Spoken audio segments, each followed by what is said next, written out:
kvepia pavasariu, ledinių maudynių mėgėjai vis dar randa savo iššūkių.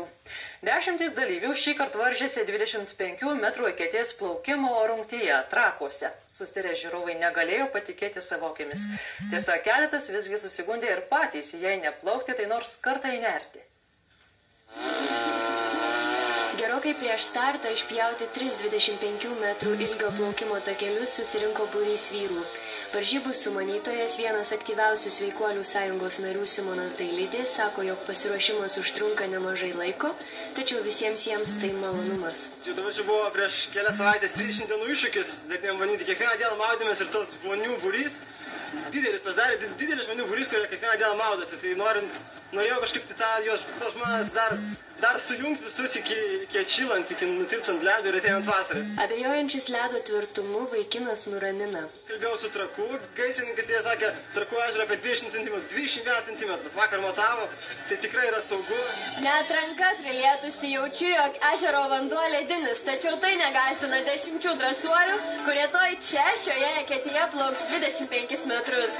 Po šalto dušu įsimaudyti, tai iš pradžių buvo labai šalta, po to vis mažėtas ir tiesiog prisiruošiau įsimauti ežere.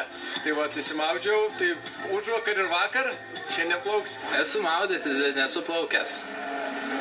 Kaip galvojat, seksis įveikti šią rungtį? Gerai, reiks plaukti.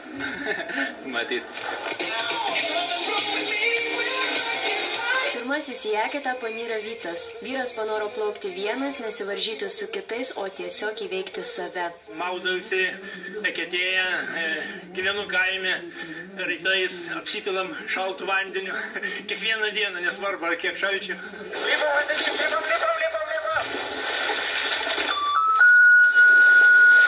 Dalyviai plaukia 3 takeliais ir varžosi dėl nugalėtojo titulo. Tai laisvojo plaukimo varžybos, tad galima plaukti taip, kaip moki. Žiauriai faina. Jau galvoju, kad užšalsiu, bet kažkaip į galvą datraukiu. Šiaip galvoju, kad dar sunkiau bus. Padasau ir žiūriu, oponentas jau išsiveržė, galvoju, vis tiek reikia kažkaip jų pavydėti, bet neišėjo. Dabar šalta, karšta. Ne, šilta. Aš čia ryte 2 kartus maudžius, tai man abejojau, ar padarysiu šitą, bet padariau. Organizatorius pasakoja, jog būtent 25 metrų atstumą plaukia ir sportininkai Švedijoje vykstančiame eketės plaukimo čempionate. Dalyvių daugumą sudarė vyrai, išdrįsusi plaukti moteris šį kartą buvo viena. Kas jūs įkalbino, ar pati nusprendėte? Va šis, raudonplaukis. Ar esate maudžiusis kada nors? Jo, esu Simono dėka. Ir kaip dabar jaučiatės? Puikiai, dar kartą nugalėjau save. Tačiau vos pasibaigus varžyboms į vandenį panerti užsimanė kelios mergaitės. Šalta, bet dabar jau Pirmą kartą? pirma. Čia pati sugalvojai, ar tėvai sakė, maudžius? Aš sugalvoju. Kodėl? Nežinau.